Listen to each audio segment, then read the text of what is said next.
Today we are going to learn our another one important grammar content, that is figures of speech. What is that? That is figures of speech. Figures of speech.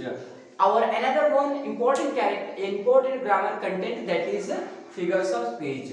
What is the meaning of exactly our figures of speech? What is the meaning of figures of speech? Means, I am going to tell you.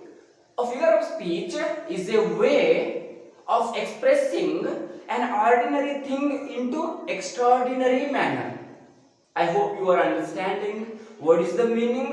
Our sentence and our feelings, we are going to express our ordinary feelings, we are expressing in an extraordinary manner.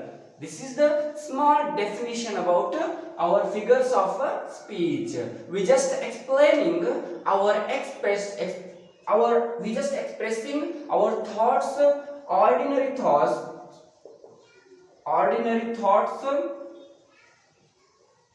in an extraordinary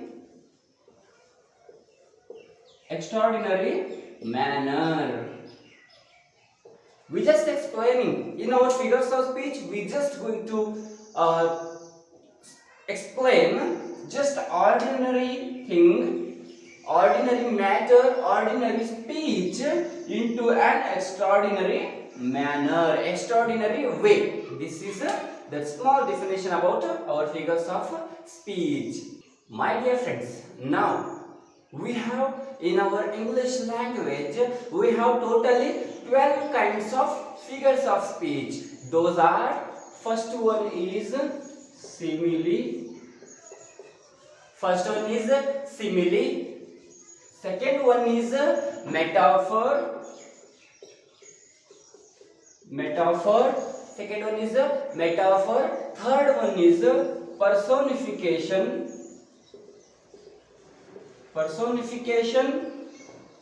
And fourth one is alliteration.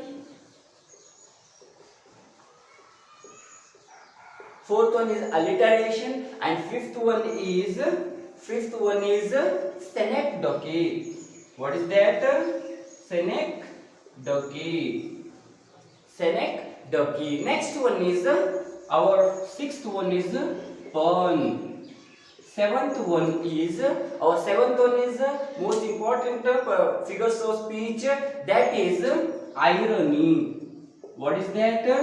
Irony. And eighth one is hyperbole. And another one, ninth one is oxymoron. And tenth one is euphemism. What is that? Euphemism. These are the 10 figures of speech. And another one is antithesis. What is that?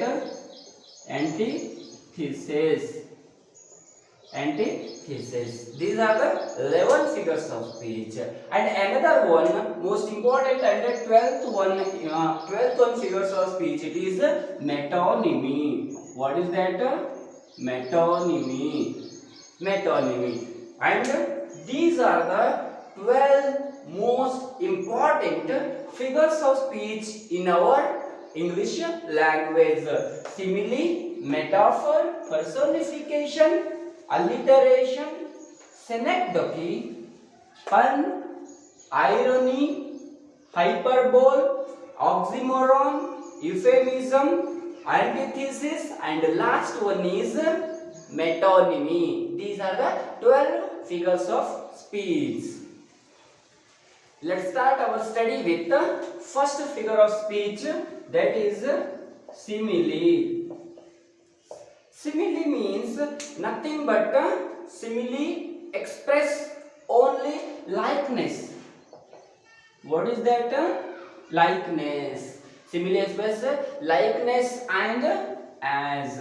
These two words are important in simile. In simile, we just expressing a simple character as a wonderful character, as a strong character. A simple character converted a simple character comparing into a strong character. For example, dog ran like a tiger. Look at the sentence. Look at the sentence. In the sentence, in our sentence, we can learn our dog. We are taking a dog. What it is doing? It's ran like a tiger. We are just expressing a simple character, a common character into a extraordinary character. Into an extraordinary character. What is that? Likeness is very important. Like our dog ran like a tiger. We are just comparing, we are just expressing an extraordinary manner. We are just a simple character expressing an extraordinary character. See, a tiger is not a small character. Tiger is not an ordinary character. It is an extraordinary character. Our dog is an ordinary character. Our ordinary character expressing as like strong character. This is the simile. You just express your things, your thoughts in a ordinary things into extraordinary manner. यहाँ पर सिर्फ हमको इतना करना है, और simple, हमारा जो सिंपल जो ऑब्जेक्ट है, सिंपल जो नाउन है, डॉग है, इसको हम जस्ट स्ट्रॉन्ग कैरेक्टर से ऐड करना है, स्ट्रॉन्ग कैरेक्टर को कंपेयर करना है यहाँ पर. I hope you understand. The second one most important figure of speech, that is metaphor. Metaphor. What is that?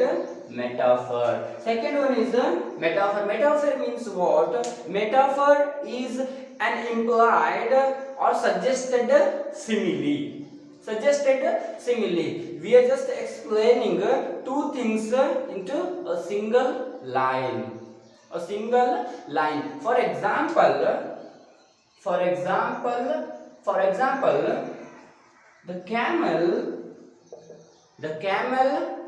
is the sheep of the desert. The camel is the sheep of the desert. What is that? Two things. We are explaining only one thing, but it looks like two things. How it is? Look here. Our camel is an animal. Our camel is an animal, but what it is doing? It is the sheep of the desert. Our animal is a camel. Is an animal, but it is also sheep of the desert. Metaphor में हमें सिर्फ इतना करना है कि just एक simple thing को लेकर हमें उसको डबल मैटर में, डबल मीनिंग में, डबल थिंग्स में हमें बता देना है. वो कैसे? कैमल है, इट इज एन एनिमल. ये जस्ट एक जानवर है. ये क्या है? दूसरी बार भी ये, and it is also ship of the desert. It's also ship of the desert. This is it is the camel also, animal also, and also as a desert sheep also. This is the matter, the difference between simile and the metaphor. Okay. Another one, third one, important figure of speech, that is personification. Personification means nothing but in the personification you just explain, you just compare, you just show the things as like living things. You just show off the things like living things. For example, books are my best friends. friends. Books are my best friends here. Look at here. In the sentence we can clearly observe what is the living things. Living things. Living things. Here our things book is a one type of object, one type of thing. Here what we are doing here, we are just comparing like friends. We are just comparing like a living things, comparing as a living things, best friend. And another one is the moon smiled at me. The moon smiled at me. It is also, the moon is also one type of thing, but what we are doing, it is like a smiling. It's a smiling. So our personification just express things like a living things, just living things. I hope you understand it. And another one, most important and fourth one, figures of speech, that is alliteration. Alliteration. Alliteration. Alliteration means what? Here just twister. Twisters are very important. Twisters means our tongue just twisting again and again. Again and again. Well, for example, I had a dove and the sweet dove died. What is that? What is the meaning of alliteration? Means nothing but the tongue twisting sentences, tongue twisting explanation. Here I have a dove and a sweet dove died. D form again and again. We are just using D form. It is a tongue twisting sentence. So it is the alliteration. Tongue twisting words are very necessary in the alliteration. It is very necessary in the alliteration form. I hope you are understanding clearly. Another one is four fools. Four fools fell on the floor. Four fools fell on the floor. Here also look, tongue twisting word.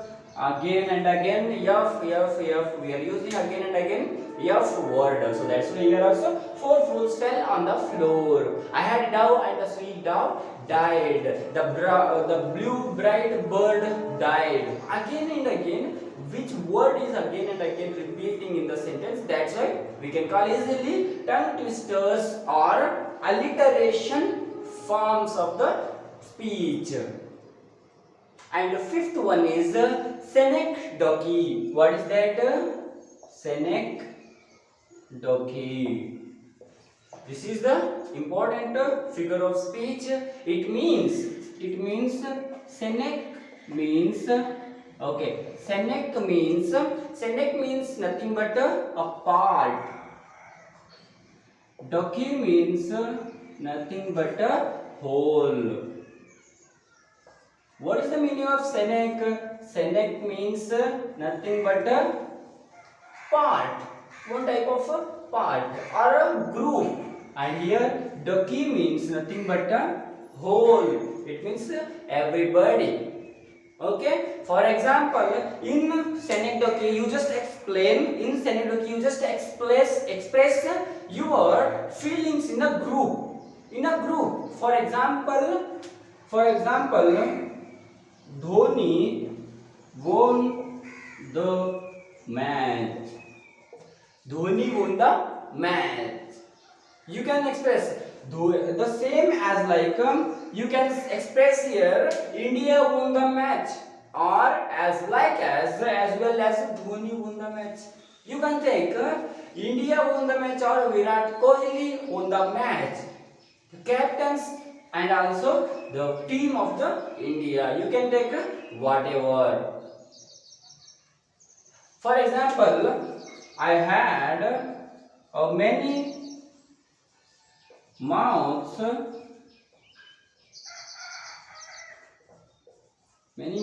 to feed. I had many mouths to feed. Here also you can express many mouths to feed. Exactly. I hope the synecdoche is also important and very easy content in the figures of speech. I hope you clear the concept. And the sixth figure of speech, that is pun. What is that? Pun. Pun means what? Pun means pun consists of various mean of a word and it used to humor admiration. Humor admiration means nothing but humor admiration. Humor admire. Our pun just consists of humor admire. Humor admire. For example, a teacher. For example, a teacher trains a mind. A teacher trains a mind, and a guard minds the train. A guard minds the train. Here, teacher trains a mind. It is right. And again, what we are saying here, God also minds the train. Vice versa concept. Pun explains only vice versa concept. You can say this type or you can say that type. Both are same. This is another one important figures of speech. I hope you understand clearly. If you have any doubts about these 6 figures of speech, you can put a comment in the comment box. Also, if you like this concept, hit like button and do subscribe. And another one thing is that another one thing is that if you have any doubts, put a comment. See you in the next another one part, another one 6 most important figures of speech. See you in the next class. Thank you. Take care. Bye bye.